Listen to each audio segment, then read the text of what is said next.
Bonjour à toutes, j'espère que vous allez bien.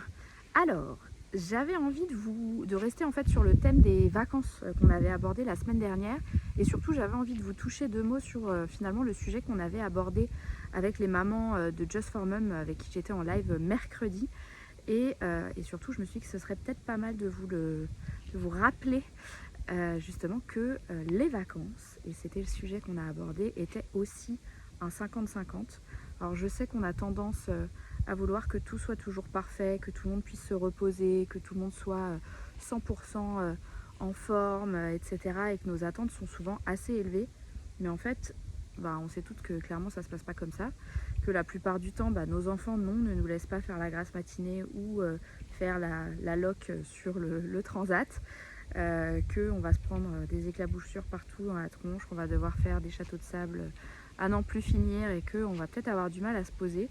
Que par ailleurs, non, la location ne sera pas parfaite, que peut-être même vous allez vous faire déloger ou devoir payer une assurance en plus qui n'était pas prévue, ou que vous allez vous engueuler avec les personnes avec qui vous êtes partis en vacances. On sait que ça va arriver. On sait aussi que vous allez peut-être vous engueuler avec votre mec au passage. Et en vrai, ça fait aussi partie de la vie en vacances. Et c'est pas parce qu'on est en vacances et qu'on a envie que tout se passe bien que c'est la réalité. Et j'avais envie de vous rappeler que du coup, les vacances aussi, comme dans la vie de tous les jours, sont un 50-50. Et plus vous allez réussir à l'accepter, plus vous allez réussir à finalement apprécier le moment présent et voir les choses positives de vos journées, plus finalement vous allez en profiter.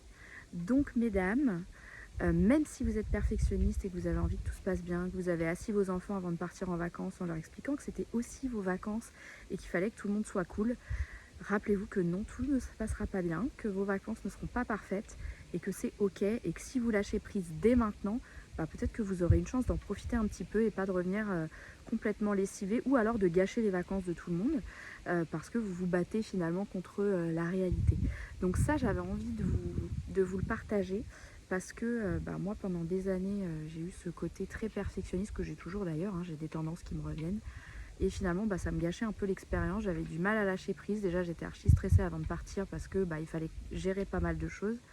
Et qu'ensuite, je lâchais pas. Et que du coup, j'arrivais pas à me reposer. Parce que après, mes attentes étaient trop élevées et que du coup, j'étais déçue. Donc, voilà mon petit reminder, mon petit tips du jour. Je vais continuer d'ailleurs de parler un peu des vacances, je pense, la semaine prochaine. On va parler du lâcher prise en vacances, et ça c'est pareil, je pense que je vous donnerai quelques tips pour y arriver parce que c'est pas toujours évident et qu'on a notre cerveau malheureusement continue de fonctionner comme un hamster dans sa roue même quand on est en vacances, et des fois c'est un peu difficile de réussir à en profiter. Donc voilà le prochain sujet qu'on abordera cet été, et en attendant je vous souhaite à toutes un bel été, de bonnes vacances si vous y êtes ou si vous êtes sur le point de partir. Et puis essayez d'en profiter. Rappelez-vous, c'est un 50-50. Plus vous l'acceptez, plus vous allez profiter de vos vacances. À très vite. Ciao, ciao.